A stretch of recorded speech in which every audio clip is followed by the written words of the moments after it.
Cette chèvre peu téméraire est la star de son troupeau.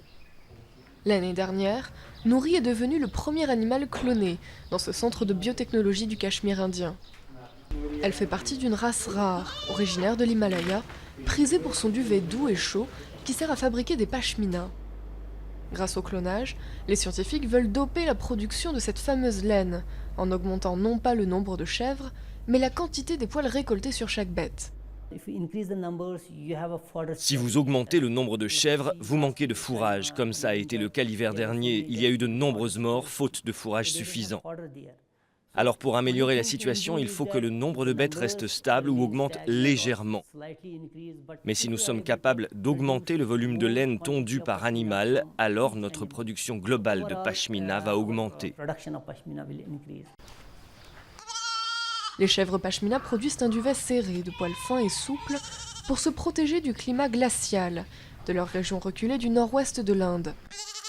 Ce duvet est récolté, puis minutieusement tissé, avant d'être transformé en châles, qui peuvent se vendre pour plusieurs milliers de dollars en Occident. C'est fin mais chaud. Il n'y a aucune autre matière au monde qui soit aussi fine, aussi délicate, tissée main, avec des finitions faites main. Et si le tissu est brodé, c'est brodé à la main.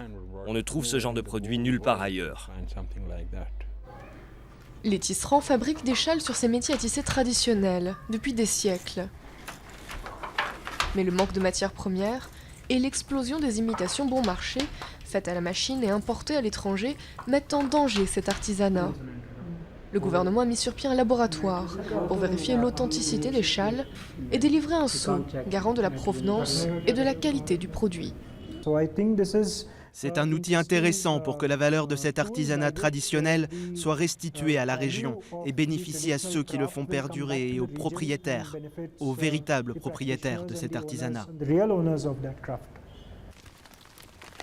Mais il est difficile pour la science de faire le poids face au marché.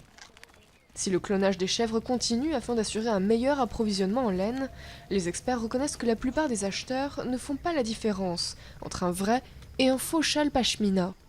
Et ils craignent que de nombreux clients ne payeront pas plus cher pour obtenir un produit artisanal certifié, fabriqué à partir de la laine de chèvre comme celle-ci.